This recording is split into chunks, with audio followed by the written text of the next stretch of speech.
नमस्कार दोस्तों, मैं अशोक जरोटी। सभी भाई बहनों का स्वागत है। लोकतंत्र का चौथा स्तंभ है मीडिया। और मीडिया के अंदर कुछ काली भेड़ बैठी हुई है जो कि विदेशी एजेंडा चलाने के लिए खबरें छापते हैं, आर्टिकल छापते हैं और देश के खिलाफ काम करते हैं।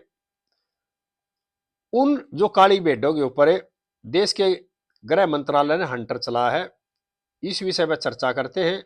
सभी भाइयों से प्रार्थना है, आज का वीडियो बहुत रोचक है, वीडियो को आखिर तक देखें। जिस भाई ने चैनल सब्सक्राइब नहीं कर रखा, कृपया मेरे चैनल को भाई सब्सक्राइब भी कर लेना और वीडियो को ज्यादा से ज्यादा भाइयों को शेयर करना। ये ऐसी खबर है जो देश के इतिहास में पहली बार हुई है। देश के अंदर भी और देश के बाहर भी कुछ ऐसी जमातें बैठी हैं जो हमेशा अपना एजेंडा चलाने के लिए, अपना पेट भरने के लिए, अपना स्वार्थ साधने के लिए देश के और देश की सरकार के खिलाफ एजेंडा चलाते हैं विदेशी ताकतों के कहने के ऊपर। और इसी तरह का मामला एक आ था, न्यूज क्लिक पोर्टल है, उन्होंने एजेंडा चलाया था तो पकड़े गए थे। उस मामले में मुकदमा भी दर्ज हुआ था और उसमें गिरफ्तारियां भी हुई थी। अब ईडी ने 184 करोड़ रुपए का वसूली नोटिस दे दिया है। न्यूज क्लिक है ना पोर्टल, उसको क्या करते थे, चीन से अमेरिका से फंडिंग लेकर के और खबर चलाते थे देश के खिलाफ, सरकार के खिलाफ, और उनके एजेंडे के आधार पर आर्टिकल छापते थे। इस तरह की बात सामने आई थी और इस मामले में मुकदमा दर्ज हुआ था। और ईडी ने न्यूज क्लिक के जो मालिक थे ना, एक तरह से परवीर प्रकाश, उसको 2023 में गिरफ्तार किया था। उसके घर पर छापे पड़े थे, कार्यालय में छापे पड़े।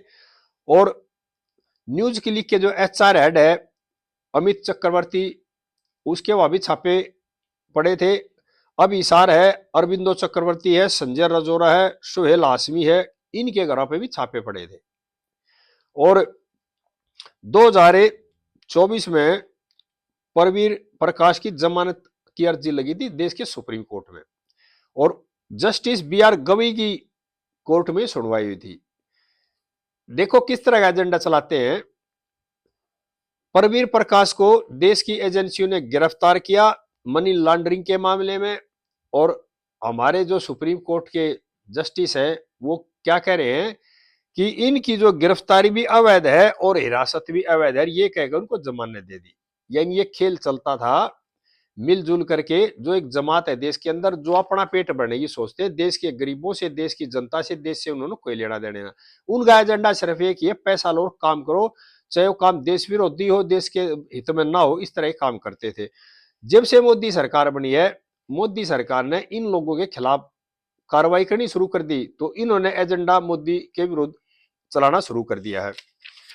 जब 2014 में मोदी सरकार देश में आई, मोदी जी प्रधानमंत्री बने, वामपंथी, कांग्रेसी और उनकी जमात, इन्होंने क्या खेल कर रखा था दुनिया में, खुद भी खाओ और जो आवाज उठाते थे उनकी आवाज दबाने के लिए उनको भी खाने का मौका देते थे। और देश में एक जमात थी जो कोई काम नहीं करती थी, सिर्फ दलाली खाती थी। इसी तरह के लोग विदेशों में बैठे थे जो कि भारत का के संसाधन उनका दोहन कर रहे थे और अपना पेट भर रहे थे, जनता को गुमराह कर रहे थे। बीजेपी सरकार जैसे ही आई तो वामपंथी है, कांग्रेस और वो जमात है ना 2014 में, उन्होंने सोचा भी मनमोहन के खिलाफ लहर थी भ्रष्टाचार की, इसलिए कांग्रेस हार गई, हमारी सरकार चली, कोई बात नहीं। पहले भी कई बार ऐसा हुआ है, कांग्रेस की सरकार गई है, दूसरी सरकार आई, कुछ साल के बाद दोबारा फिर कांग्रेस आ गई। लेकिन जब 2019 में मोदी सरकार दोबारा जीत का आई और बीजेपी की सीट बढ़ी, 303 हुई और एनडीए की सीट 353 हुई, उसके बाद ये तिलमिला गए, कांग्रेस भी, वामपंथी भी, और जो इनकी जमात के लोग थे ना, जो इनके एजेंडे में काम करते थे, वो तिलमिला गए। क्यों? इनकी दुकानें बंद होने लगी और एक तरह से इनका जो एजेंडा था उस पर कार्रवाई होनी शुरू होगी। उसके बाद ये तिलमिला गए। इनको ये लगा भी मोदी सरकार और मोदी जी का ग्राफ बढ़ता चलेगा, अब हराना मुश्किल है, तो इन्होंने अलग अलग हथकंडे चलाने शुरू कर दिए। और ये इस तरह के जमात के लोग है ना, ये मीडिया हाउस में भी हैं, सरकारी नौकरियों में भी हैं, शिक्षा के क्षेत्र में भी हैं और विदेशों में बैठे, देश में बैठे हैं। किसान संगठनों में भी है और मजदूर संगठनों में भी, और जितने भी संगठन है एनजीओ वगैरह है इनमें भी है। देश की सरकार ने कई एनजीओ पर लगाम लगाई जो विदेशों से फंडिंग लेते थे, उनकी दुकानें बंद कर दी, कई अभी चल भी रही है।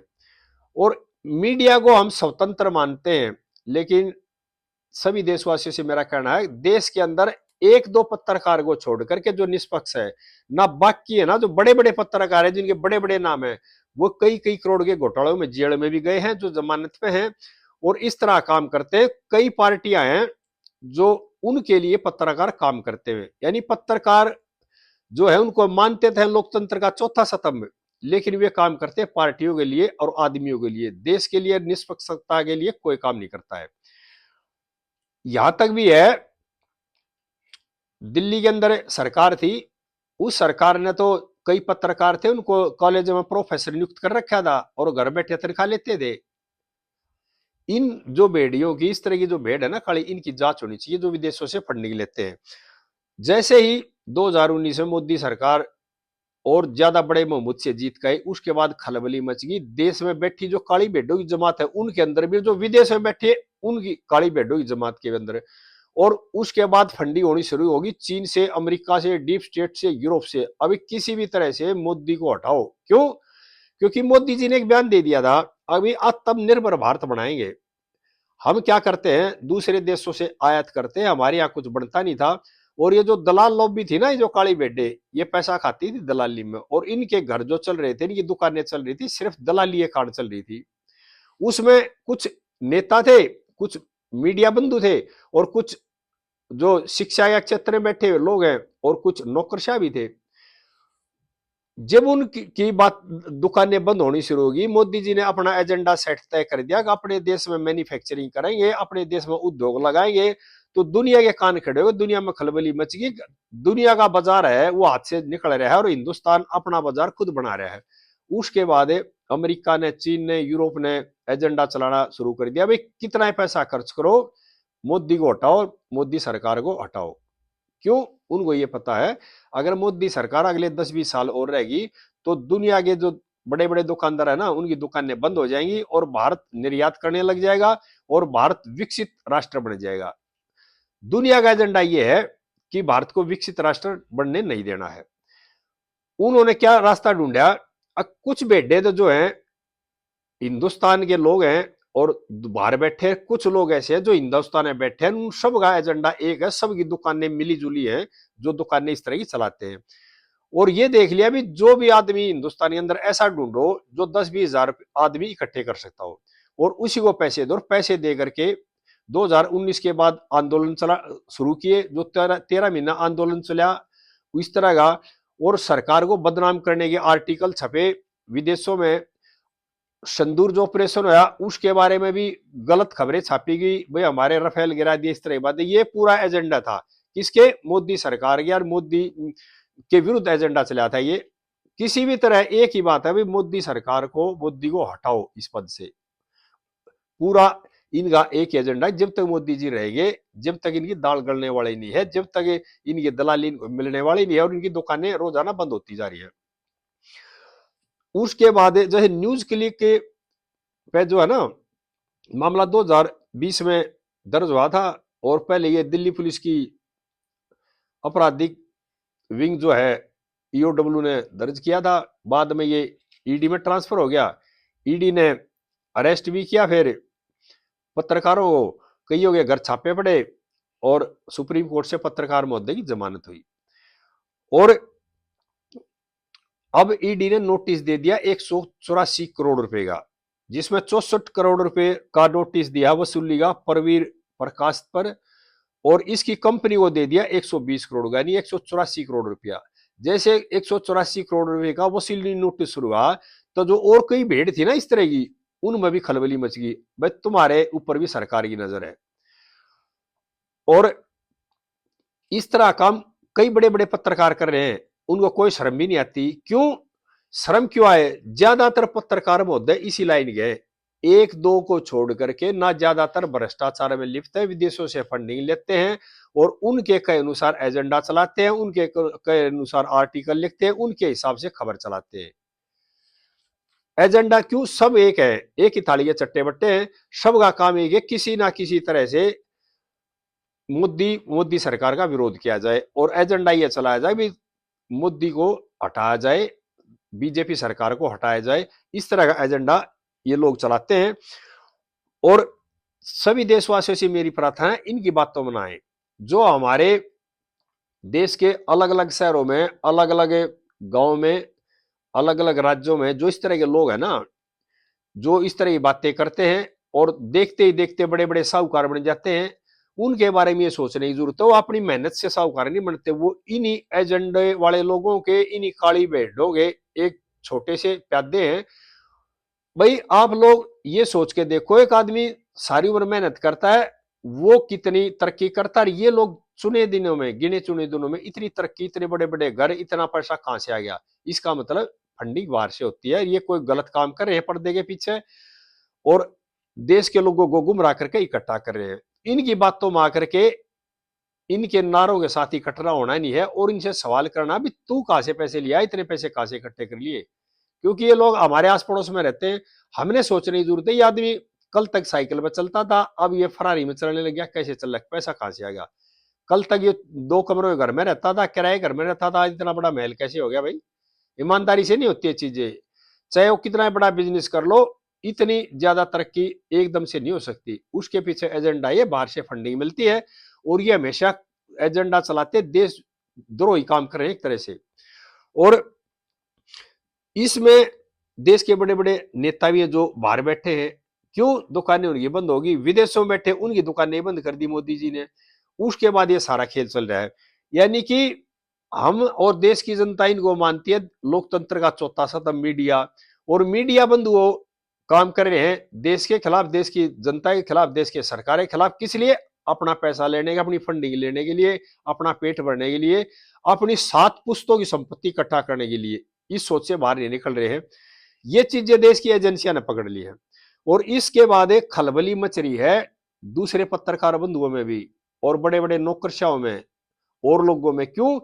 अब देश की एजेंसी बहुत सतर्क हो चुकी है और इनके पीछे लग रही है और ये भी एजेंडा चला रहे हैं। अभी जो सीबीआई ईडी है उसका दुरुपयोग हो रहा है। देशवासियों, दुरुपयोग नहीं हो रहा, ये सही हो रहा है।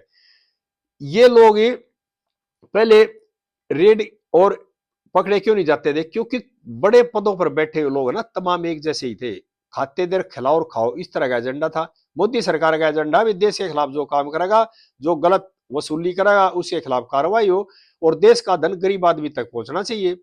अब जो मोदी सरकार सीधे पैसे देने लगी ना, खातों में जोड़ जाने लग गए, उस मामले से भी कई दलालों की दुकानें बंद होगी। क्योंकि जैसे सब्सिडी के पैसे थे, बीच में दलाल खाते थे, उनकी दुकानें बंद कर दी। जैसे बच्चे जो पढ़ने वाले हैं उनके खाते में सीधे पैसे जाने लग गए। सरकार को भी फायदा हो गया और उन लोगों को फायदा हो गया जो असल में जिसको फायदा होना चाहिए। बीच के जो बिचौलिया थे, दलाल थे, उनको नुकसान होना शुरू हो गया। उन्होंने फिर हवा बनानी शुरू कर दी कि भाई मोदी हटाओ। इस तरह की मुहिम चलाने लगी, कभी किसानों के नाम पर, कभी मजदूरों के नाम पर और कभी पत्रकार बंधुओं के नाम पर इस तरह की खबरें छापने लगी और एक माहौल बनाएगा और देश की जनता को गुमराह करने की कोशिश कर रहे हैं बार बार।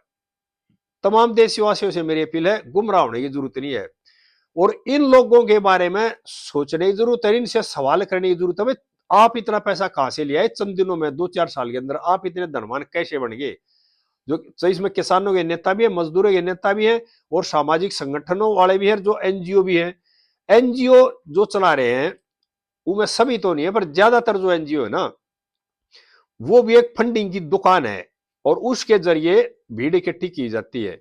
छोटी छोटी बातों, छोटे छोटे इशू लेकर ढूंढते रहते हैं। देश के तमाम लोगों से मेरी करबद्ध प्रार्थना है, अपनी सरकार के साथ तन मन धन से खड़ा होना है। क्योंकि विदेशी ताकतें है ना, वो नहीं चाहती देश विकसित हो और हमारे पड़ोस में जो रोजाना सरकारें गिर रही है, जिस तरह के जो ड्रामे चल रहे हैं, उससे हमें सतर्क रहने की जरूरत है, समझने की जरूरत है। और जो ये हमारे बीच के लोग है ना, और जो कहते हैं भाईचारा बनाओ और इस तरह के नारे देते हैं, ये भाईचारा कोई फायदा नहीं करेंगे, अपना फायदा करेंगे, ये मैं आपको बता देता हूं।